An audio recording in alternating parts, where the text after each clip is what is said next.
Hey, what's up, everybody? BDO44 coming at you with another video. All right, game one is upon us, ladies and gentlemen. The Los Angeles Lakers are playing the Minnesota Timberwolves in the first of 4 out of 7. First round series starts with us since we were able to lock the third seed up. They are in the 6th seed since they were able to squeeze out some games down the stretch to put themselves in position to avoid the play-in tournament. And yeah, man, I'm going to approach this particular series and game the way I approach the rest of the regular season, even though I don't think that's the greatest philosophy. So I'm going by the last 5 games that they've played. The Minnesota Timberwolves just happened to be one of the rare teams that was playing all of their guys since they were not sure of their situation all the way down to the last game. So that makes it a little easier. But just the same, there's so much more to understand about the Minnesota Timberwolves and what they've just done. And throughout the course of the season, I'm sure there are other games that will give me a better dose of who they are. But I believe in recency data as well, and so we will go over that as if this is a regular season game, and then throughout the course of the series, maybe we'll go back and look at other games, maybe we won't, maybe we'll just look at what we've done with them, and we'll see how the series goes. I think will determine how I want to approach it. So that's just what it is. This isn't exactly the philosophy I'd expect my coach, for example, to be studying the other team, but this is how we're going to approach it on this channel. So 5 games ago, the Minnesota Timberwolves beat the 76ers 114-109. And we'll go over the team stats first, the box score second, and then we'll move on to the next game all the way up to their most recent game, just like we always do. All right, so the 76ers shot 48%, 44-91. The Timberwolves shot 50%, 41-81 from the field.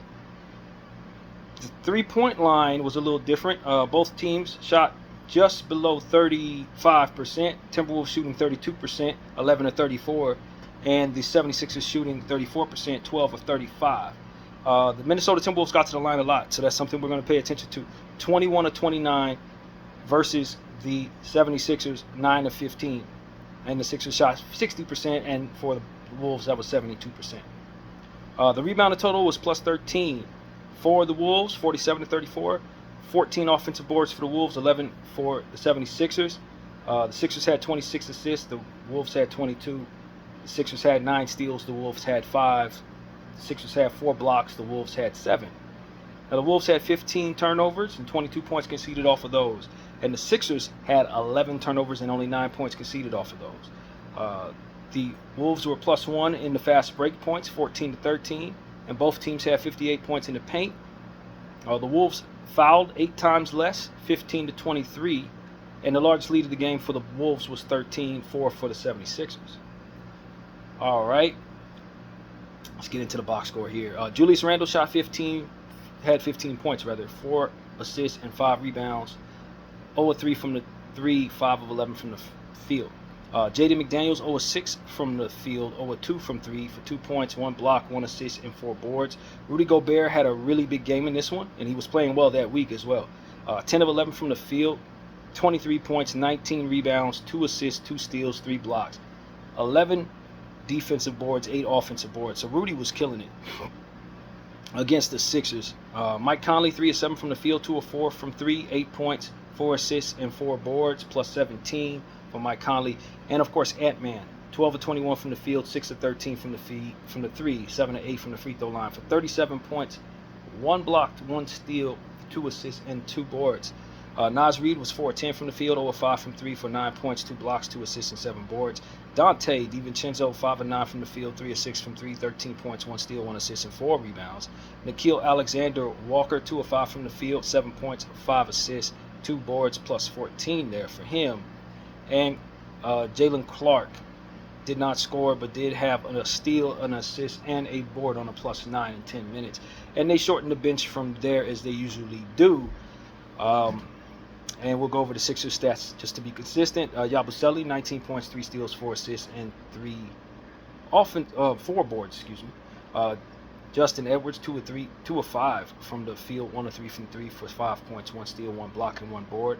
Adam Bona 4 points, 1 block, 1 steal, 2 assists, and 10 rebounds. 4 of them offensive boards, 2 of 5 from the field in 24 minutes for the UCLA product. Jared Butler, 7 of 15 from the field, 1 of 4 from 3 for 16 points, 8 assists, 1 steal, and 1 board. Quentin Grimes, 10 of 18 from the field, 6 of 10 from the 3, 28 points, 1 steal, 2 assists, and 3 rebounds. Marvin Bagley, 3 of 6 from the field. That's not Marvin Bagley. That's Marcus Bagley. I'm not sure if they're related, but I got to get that right. He plays for the Sixers. Marcus Bagley, 3 of 6 from the field, 0 of 1 from 3 for 6 points, 1 steal, 1 block, 1 assist, and 5 boards. 3 of them offensive rebounds for Marcus. Colin Castleton, our old guy, is now with the Sixers. The Sixers are picking up all kinds of people from the Lakers. Believe me, this is not the first or the last name you're going to hear in that regard. 3 of 6 from the field, 0 of 1 from 3, 6 points, 2 assists, 6 boards, 2 of them offensive boards. Lonnie Walker the fourth, who probably should be on our team, 6 of 12 from the field, 3 of 8 from the 3, 18 points, 1 block, 5 assists, and 3 boards. Jalen Hood Schifino, you seeing what I'm saying here? 3 of 9 from the field, 1 of 4 from 3, 7 points, 1 steal, 2 assists, and 1 rebound. Ricky Council had 3 minutes, did not attempt anything. Andre Drummond used to play for the Lakers, didn't play, and Kelly Oubre also was a DNP. So that's really what it was.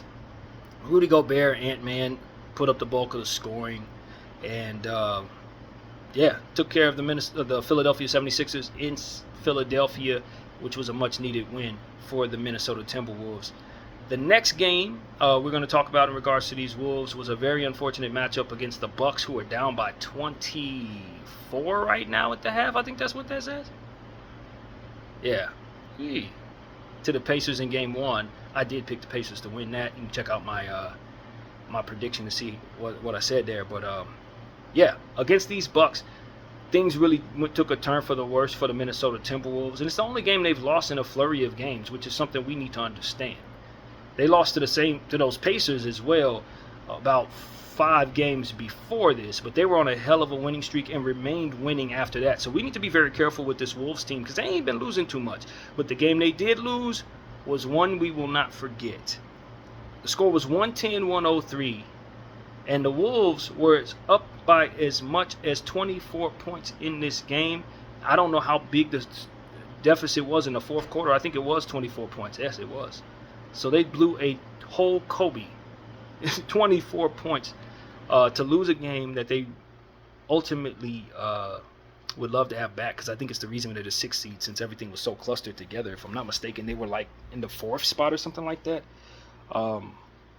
And this dropped them all the way to the play-in tournament, for which they pulled themselves out of. So this was a devastating game for the Minnesota Timberwolves and really staggered them for a little bit there. So let's talk about it. They shot 46% from the field, did the Wolves, 41 of 89, and 32% from 3, 13 of 40. The Bucks shot 40 of 84 from the field, 47%, and the Bucks shot 12 of 36 for 33% as well from the 3. And the Bucks got to the line a lot, 18 to 25 for 72%, and the Wolves got there only 9 times for 88%, 8 of 9 for 88%. The Bucks won the boards by 1, 43 to 42, and won the offensive boards by 1, 11 to 10. The Bucks had 27 assists to the Wolves 25, and the Bucks had 8 steals to the Wolves 4. They had 2 blocks, did the Bucks, to the Wolves 3, and the turnovers, 14 turnovers for the Wolves, 19 points conceded off of those, 12 turnovers for the Bucks, 13 points conceded off of those. You got 16 fast break points for the Milwaukee Bucks and 3 of them for the Wolves. You got 44 points in the paint for the Bucks, 48 for the Wolves. And of course I said 24 was the largest lead for the Wolves that was blown, and the Bucks had a 7-point lead for which they won by. All gathered in the fourth quarter. So let's look at the box score and see what went down, man. Julius Randle, 3 of 8 from the field, 1 of 3 from 3, 9 points, 1 steal, 6 assists, and 7 boards. Jalen McDaniels. Is it Jaden? It's Jaden McDaniels. I'm tripping. It's not Jalen. It's Jaden McDaniels. 6 of 12 from the field, 0 of 3 from 3 for 13 points, 3 assists, 1 block, and 4 boards. Rudy Gobert, 3 of 4 from the field, 6 points, 1 steal, 2 assists, and 9 boards, 2 of them offensive. Mike Conley, 2 of 6 from the field, 1 of 3 from 3, 5 points, 3 assists, and 4 boards. Ant-Man, 10 of 27 from the field, 2 of 11 from 3, 25 points, 1 steal, 1 block, 4 assists, and 7 boards. Naz Reid, 7 of 12 from the field, 3 of 7 from the 3, 17 points, 1 steal, 3 assists, and 4 boards. Dante DiVincenzo, 9 of 15 from the field, 6 of 10 from 3 for 24 points. Kobe, 2 assists and 3 rebounds, and a +7 there. Nickeil Alexander-Walker, 1 of 5 from the field, 0 of 3 from 3, 4 points, 1 block, 1 assist, and 3 rebounds, 2 of them offensive boards. And Jalen Clark did get an assist in 4 minutes of play, and of course they shrunk their benches, they always do, with nobody else who played. The Milwaukee Bucks, the winners here, who overcame a massive fourth quarter deficit. 7 points, 1 assist, 2 rebounds for Taurean Prince, 1 of 6 from the 3, 3 of 9 from the field. Giannis, 9 of 15 from the field, 1 of 2 from 3, 4 of 11 from the free throw line. 23 points, 1 steal, 1 block, 10 assists, and 13 boards, 3 of them offensive rebounds, and a triple-double for Giannis. Kyle Kuzma had 10 points, 4 rebounds, 4 of 8 from the field, 0 of 2 from 3. Brook Lopez, 4 of 9 from the field, 2 of 5 from 3 for 10 points, 1 assist, and 2 boards. Ryan Rollins, 2 of 5 from the field, 1 of 1 for 3 for 5 points, 4 assists, and 2 boards. Bobby Portis, 7 of 15 from the field, 2 of 6 from 3 for 18 points, 1 block, 2 steals, 1 assist, and 10 boards, 3 of them offensive. Gary Trent Jr., 2 of 8 from the field, 2 of 6 from 3 for 7 points, 4 assists, 2 rebounds. Kevin Porter Jr., 6 of 9 from the field, 0 of 2 from 3, 9 of 9 from the free throw line, 21 points, 5 steals, 5 assists, and 4 rebounds, 3 of them offensive boards. He was the hero down there in the fourth quarter, stealing the ball left and right from those people and getting out transition. +18. And AJ Green shot very well, 3 of 6 from the 3, 9 points, 1 assist, and 4 rebounds. So that's how it went down, man. Kevin Porter, Giannis, they just really pushed in that fourth quarter, man. They really did, man. AJ Green was hitting big shots. They just overpowered a shell-shocked Minnesota Timberwolves. I thought they had their game in the bag. But you cannot take your foot off the gas in this league, especially around this time of year when everybody's fighting for seeding and stuff like that. The Bucks were serious, and that's what really happened to the Minnesota Timberwolves in that game. So they were able to lick their wounds, though. They bounced back against the Memphis Grizzlies in the next one, dropped 141 points on those guys. 125 was what Memphis scored. Big blowout there.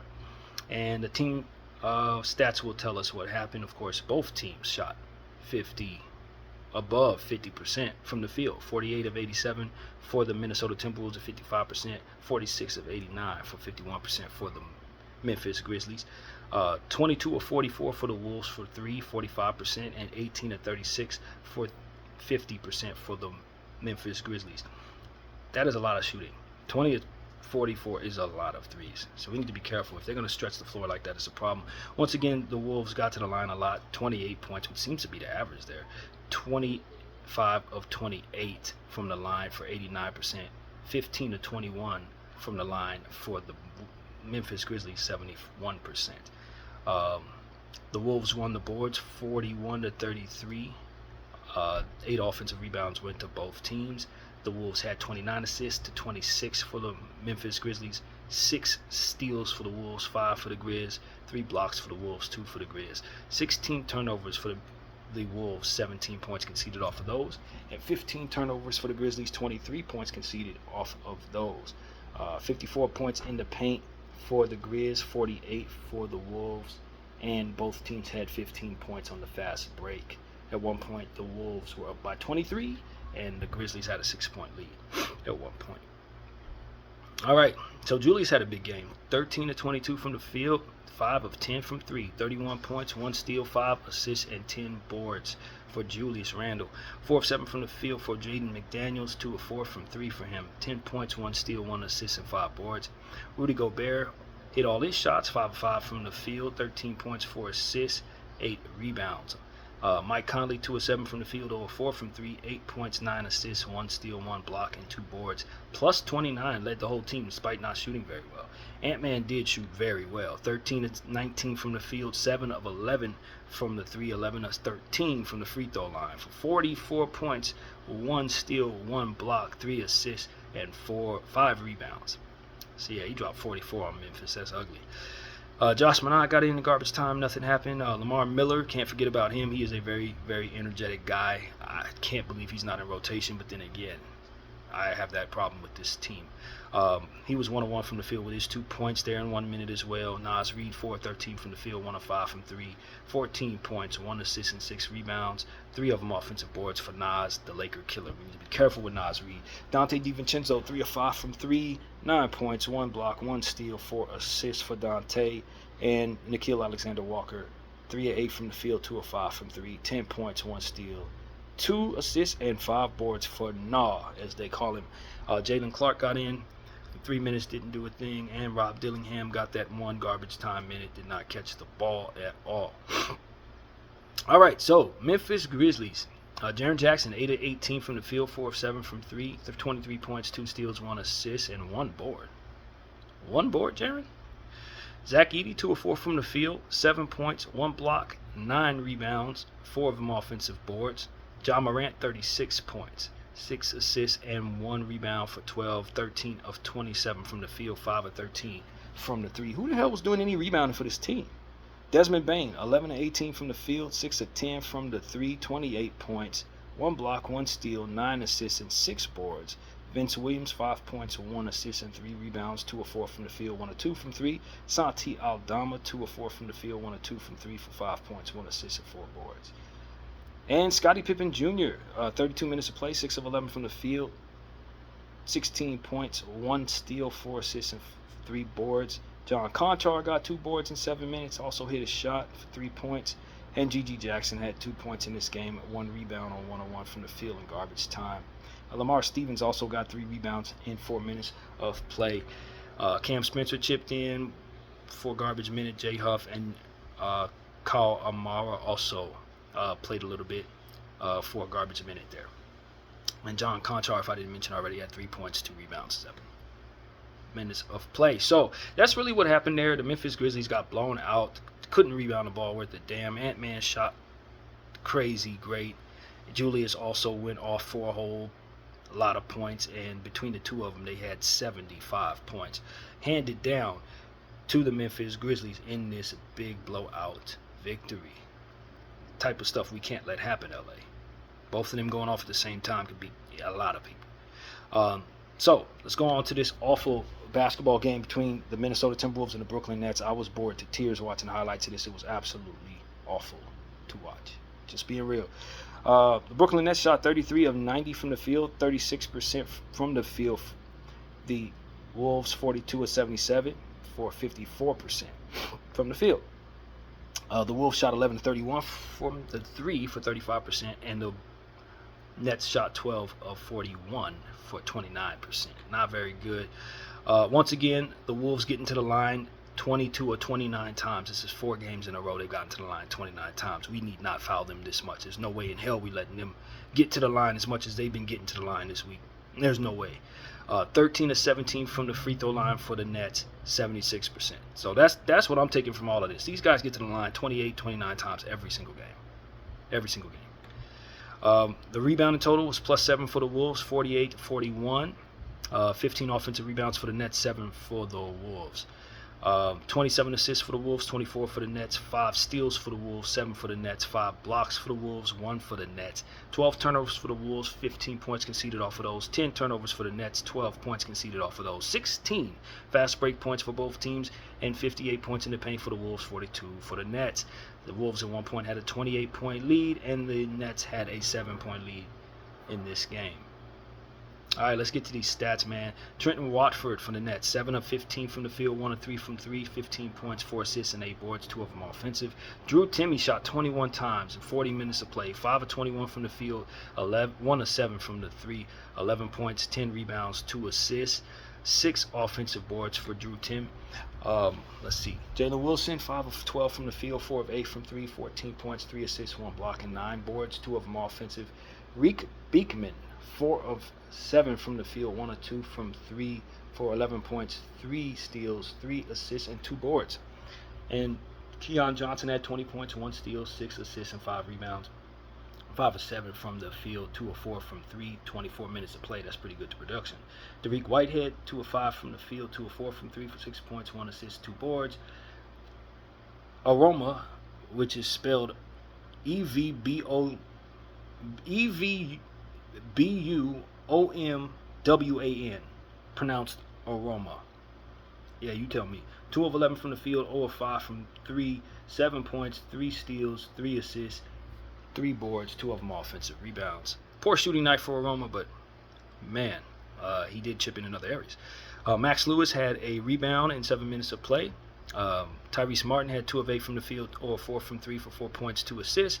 And Travis Etienne, 1 of 4 from 3, 3 points, 1 rebound, 11 minutes of play. All right, let's look at the Timberwolves who blew these guys out.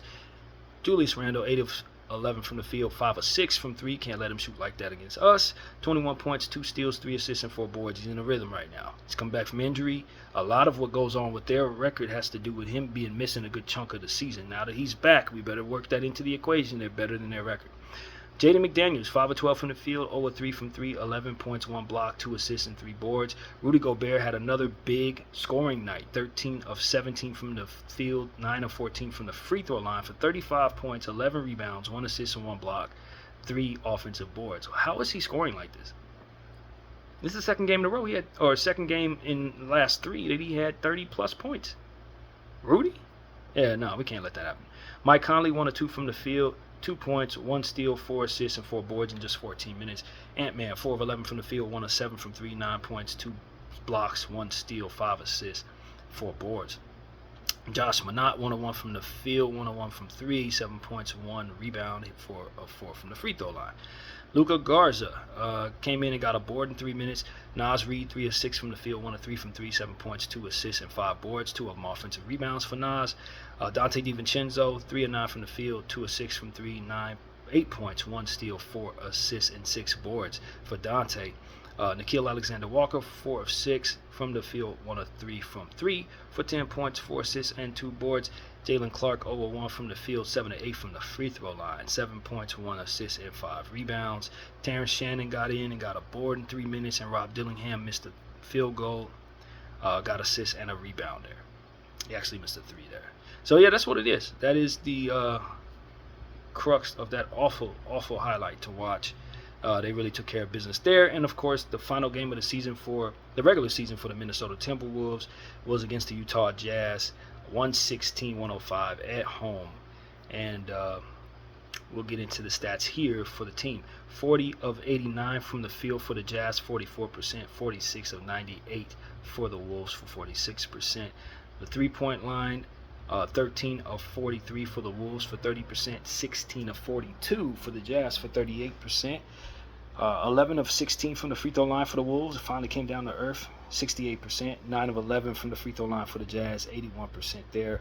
The Wolves were plus 14 on the boards, 54-40, and the Wolves had 17 offensive rebounds to the 9 of the Jazz. The Wolves had 23 assists. The Jazz had 24. The Wolves had 9 steals. The Jazz had 6. The Wolves had 9 blocks. The Jazz had 5. 14 turnovers for the Jazz. 10 points conceded off of those. 13 turnovers for the Wolves. 18 points conceded off of those. 15 fast break points for the Wolves to 5 for the Jazz. And 62 points in the paint for the Wolves. 44 for the Jazz. There was an 18-point lead at one point for the Wolves. 6 for the Jazz. All right, Kyle Filipowski, 6 of 13 from the field, 2 of 4 from 3 for 15 points, 2 blocks, 3 assists, and 3 rebounds. Bryce Sensabaugh, 7 of 17 from the field, 6 of 12 from 3, 22 points, 2 steals, 1 block, 3 assists, 7 boards, 2 of them offensive rebounds for Bryce. He's coming along. Jaden Springer came in, missed a 3-point shot, had 2 boards in 6 minutes. Johnny Juzang, 6 of 11 from the field, 3 of 6 from 3 for 15 points, 1 steal, 1 assist, and 2 boards. Keyshawn George, 14 points, 7 assists, 5 rebounds, 6 of 23 from the field, 0 of 8 from 3. In 48 minutes, he did not get off the floor. Micah Potter, 3 of 7 from the field, 1 of 5 from 3 for 7 points, 4 assists, and 5 rebounds, 2 of them offensive boards. Tishabwe, I'm not sure if I'm saying that correctly either, 25 minutes of play, 7 of 8 from the field, 4 of 5 from the free throw line for 18 points, 1 block, 3 steals, 2 assists, 12 rebounds, and 4 offensive boards. That dude really does impress in the stats a lot. Shabwe, somebody needs to go get him out of Utah. He is somebody. Svi Mykhailiuk, 5 of 9 from the field, 4 of 6 from 3, 14 points, 1 block, 4 assists, and 4 rebounds for Svi. And we go on to the winning Minnesota Timberwolves. Julius Randle, 5 of 11 from the field, 0 of 3 from 3 for 10 points, 10 rebounds, 5 assists, 1 block, 3 of them offensive boards in the double-double. Jaden McDaniels, 4 of 7 from the field, 0 of 1 from 3, 8 points, 2 blocks, 3 steals, 2 rebounds. Boy, did he fill up the box score on the defensive side. In his very last game, Lakers. Rudy Gobert, 8 of 16 from the field, 19 points, 18 rebounds, 4 blocks, 1 steal for Rudy, 8 of them offensive boards. Rudy is rolling. I don't know what people are expecting from Rudy Gobert, but he is in a hell of a situation right now. He's playing well. He's doing great. So we need to be ready for Rudy Gobert tonight, right now. Mike Conley, 0 of 3 from the field, 0 of 2 from 3, 2 assists, 2 rebounds there for Mike Conley in just 15 minutes. And Ant-Man went crazy. 15 of 31 from the field, 7 of 18 from the 3. He was going for Malik Beasley's 3-point crown, and he got it. Here, 43 points, 3 steals, 1 block, 5 assists, and 6 boards for the Ant-Man in 40 minutes of play. Naz Reid, 5 of 10 from the field, 0 of 3 from 3, 11 points, 2 assists, and 8 boards, 3 offensive boards there for Naz. Dante DiVincenzo, 6 of 10 from the field, 4 of 8 from 3. Dante's in a rhythm. 16 points, 2 assists, and 3 rebounds in the last game. He played before seeing us in game 1. We got to be ready for this type of stuff. These guys are in a different type of streak going for themselves. Nickeil Alexander-Walker, 3 of 9 from the field, 2 of 8 from the 3, 9 points, 1 block, 2 steals, 7 assists, and 5 rebounds. So Jaylen Clark, of course, you got to mention him. 0 of 1 from the field in 3 minutes of play. They, of course, keep sitting all of these fantastic bench players. Minnesota, I hate their coach so much. Sitting Josh Minott, Lamar Miller, Luka Garza, Joe Ingles, Terrence Shannon, and Rob Dillingham, who I could argue if they played those people significantly changed their basketball team for the better. But can't tell their coach that. So that is all that needs to be said about the Minnesota Timberwolves' last 5 games. And now they get ready for the playoffs against the Los Angeles Lakers, where they have to start on our home court tonight at 5:30 p.m., 8:30 Eastern. This is going to be obviously a very, very, very tough atmosphere for them going into our building. Luka the Don, you know how we move around at this point. And the injury report's looking very favorable for your LA Lakers. LeBron James, a game-time decision. Maxi Kleber, of course, working his way back from injury, and ain't nothing else on there, man. Everybody should be healthy. Of course, we need to say that there are some players who will not be available for the playoffs that we are used to having down there for us. Trey Jemison and Christian Koloko will not be available. I think that's a big mistake. Going into this series particularly, you don't have Trey Jemison or Christian Koloko, but you do still have Alex Len. That was a mistake. I'm just being honest, that was a mistake. And I know why they didn't have Trey Jemison, because he's on contract for next year, so they didn't want to ruin that since they have him guaranteed anyway. But you needed his size in these playoffs. This was absolutely egregious for us to go into these playoffs without those 2 players. Egregious. So I just want to let people know that. I know we like to shrink our bench, this, that, and the third, but you're going up against Rudy Gobert when he's going well, when he's playing well. No, hell no. You needed Trey Jemison out there. You need Christian Koloko, and you certainly needed Alex Len to be the hell up out of here. So that's where I'm very frustrated. But other than that, man, I love what we got going on going into this series. I haven't made a prediction for this series. I don't know if I actually will. My team is part of it. I don't think I can be unbiased in any way. I'm certainly not picking against us, even if I think we wouldn't win. So I don't think I'll be making a video on that. I'll just be breaking it down. That's how we're gonna do it, because we're on this side, and that's all we care about. So yeah, that's really what it is, man. This series is going to be a tough series for the Lakers. It is, but I do think we'll win the series. I can say that much. And we would be wise to not fart around early in the series, because when you drop a game, there may be another game where the team blows you out. Everybody gets hot on their home court. Maybe something goes wrong with the officials. You want to work that into the equation as you start the series. Try to take care of home court advantage, because things could go wrong. I would say in every series that I would be a part of, I would try to spot the other team 2 games with my urgency. One for their best player, the other for the refs. Just have it already in your head, so you can't fart around as it pertains to your urgency early in the series. You can't fart around in any way, shape, or form in the playoffs, or you'll look up and you'll be down with your back against the wall against a very good team that's been winning a lot of basketball games. That's really what it comes down to. Minnesota's been beating the heck out of everybody, including the Milwaukee Bucks. They just didn't close the deal because they took their foot off the gas. I don't know why. It doesn't matter. Point is, they haven't lost since then and didn't lose a whole lot before that. This is a good team. McDaniels has been scoring well. He's had a career year scoring the ball this year. He's a good defender. Ant-Man is having a fantastic MVP-like season. Going to be a Hall of Famer if he keeps on this pace. We know that. One of the best, probably top 7 players in all of basketball. You got to take Ant-Man as seriously as anybody. He's a clone of Michael Jordan, and I would expect him to do amazing things in this series, even though he doesn't often play his best ball against the Lakers. That could very well change in this series. So we need to be very, very careful with Ant-Man. Magic Johnson said he's afraid of Ant-Man. The first thing that came to mind is, who do you think we got on our team? Chopped livers? I don't understand why you're afraid of Ant-Man when you got Luka the Don and LeBron James on your side. But nevertheless, I respect Ant-Man as much as Magic does. Just not to say that I'm afraid of him with what it is we have on our side of the fence. I have too much respect for LeBron and Luka to even do that. I don't fear nobody right now. None of y'all teams I fear.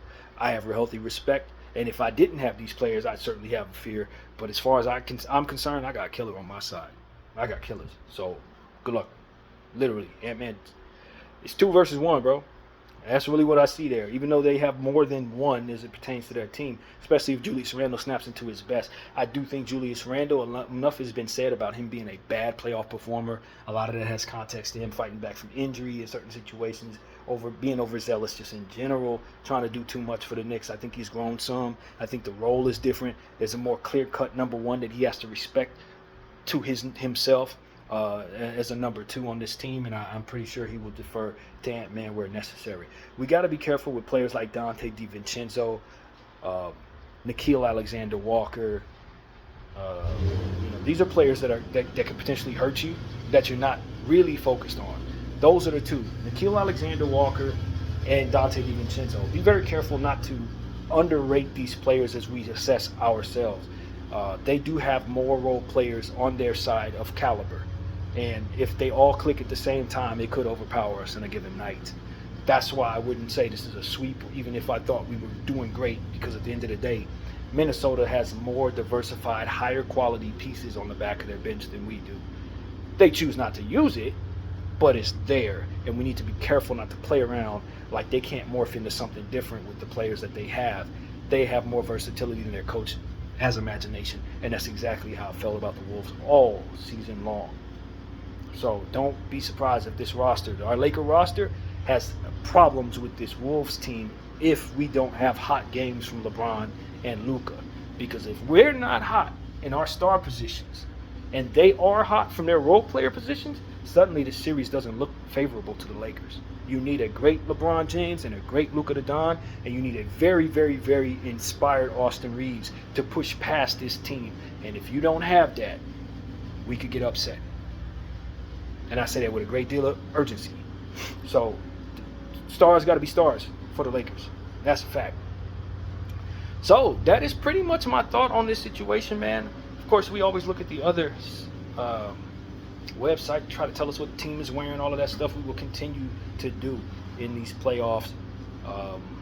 So, let's see what the Lakers have got going on here. Tonight's uniform for the Wolves is going to be this right there. And the Lakers will be wearing white. Of course, it's the weekend. We always wear white in the weekend. Happy Easter, everybody. If I don't speak to y'all about Easter before, although we will have plenty of games to discuss between now and then, but just in case. Happy Easter, everybody. I hope you enjoy yourselves on your holiday. And 420 for all the smokers out there. I've since quit, but I grew up a smoker. I appreciate Mary Jane in its own way and form at this point in my life. But nevertheless, man, that's really what it is for me. Austin Reeves, Luka the Don, LeBron James, Rui Hachimura, Jackson Hayes are expected to be the starters on our side. Mike Conley, Anthony Edwards, Jalen McDaniels, Julius Randle, and Rudy Gobert, the starters on their side. I don't know how long we're going to see Jackson Hayes on the floor in this series. I don't know. I think we're going to probably put Dodo on the floor a little more. I pray we don't have to use Alex Len for any reason. The Lakers really screwed up not giving us those centers that we often utilize, especially Jemison. The strength and the power of this player when you go up against tougher guys, that you don't have him on this roster is malpractice, yo. Especially when you got Alex Len out there, who we know damn well is trash, bro. And I'm sorry for bashing the player. I have had upside, hope for him. But at this point in time, going into these playoffs, ain't no way in hell I'm going to allow him to be the backup center to my small ball lineup and have Koloko and Jemison not be available to me. A good portion of when we were winning was because we had a sound Trey Jemison setting screens and basically putting a lot of energy out there for the other opposing centers and bigs to deal with. The fact that we don't have him as an option, I really think could cost us. If I'm scared of anything, it's that. I'm scared that we are too sold that our schemes in small ball is going to get us through the playoffs when they didn't get us through the second half of the season. It was having the option of being able to go to those rim protectors and those screen setters that gave us an opportunity to be successful in some of those minutes with our role players. That we underestimated that may have cost us the championship. I kid you not. Because people don't think we're going to put those guys on the floors anyway, so why? No, you underestimate that ingredient that Jemison provided you in strength. And if you look at your record, when he was on the floor, since Luka got here, you were an incredibly winning basketball team. And when you look at when you didn't have him out there, you were losing games. So that's something I know that's not the most important thing to most people. But that stat was neglected and which shouldn't have been. That boy provided an ingredient that we don't have nowhere else, and we should have it as an option, and we don't, and that's a mistake. So there are other things to consider, though. I'll leave that to other people who are going to break down how we're going to attack this, how we're going to attack that. That stuff is fine, but understand, you are going up against a bigger team than you in the center position. You know, and Luka Garza is a player they can get off the bench. This is the thing I want to say about this Lakers Wolves series that we need to really keep in mind. The Wolves have good players on their bench. So if you go up by 24 points, or you go up by 30 or something like that, and they decide to pull their starters, even though I don't know their coach is going to do that, and they put that second and third unit in there, you could see your lead get eaten into. You really can. And so we need to be cognizant of that. And I've already mentioned that in a way in regards to this team, but that's something that is really concerning to me because I think we could blow leads. 12-point leads, 14-point leads with like 8 minutes left in the game. Don't let anything catch you off guard because some of their better stuff does not get utilized. That's really what it comes down to. So when they put that stuff on the floor and their coach just thinks, okay, well, I give up, that lineup could potentially get them back in the game. And so I expect something like that to happen at some point in this series if we allow it to. We need not allow it to. We're going to have a lot of conversations about this series, of course, as we go forward. I will be reacting to tonight's game as usual at the end of the game and at halftime. But I have some serious concerns about this Laker roster because we underestimated the need for a power, strengthy guy. And the worst time to underestimate such things when you have a small ball team, man. So that's really what my thoughts are going into game one. I like us in this series. I don't know if I like us all the way in the playoffs because there may actually be a world where we have to play Alex Len if somebody rolls an ankle or something like that. You can't win that way, bro. Or have to play a bunch of 6'8" guys and think we're going to go up against real legitimate centers. You get to the finals against a team like Cleveland Cavaliers, you're going to need the people that we decided not to keep on this roster. And I thought I had made that clear on my channel, but I guess the Lakers didn't agree. So we're going to see how they do with the small ball, man. They're going to rely upon shooting and shot making and different things. Hopefully it works out for us, man. I just think we really hurt ourselves on something so slight, on something that maybe coach doesn't even use, but something that you're probably going to need somewhere on this journey. And so we'll see how this goes, man. Good health to both teams. I want to see people stay healthy throughout the playoffs. I don't want nobody giving us any excuses. Oh, you had an easy path like the Boston Celtics last year. And I don't want nothing like that. Stay healthy, Ant-Man. Stay healthy, Rudy. Let's get it on. BDL 44. I thank y'all for watching. Wow.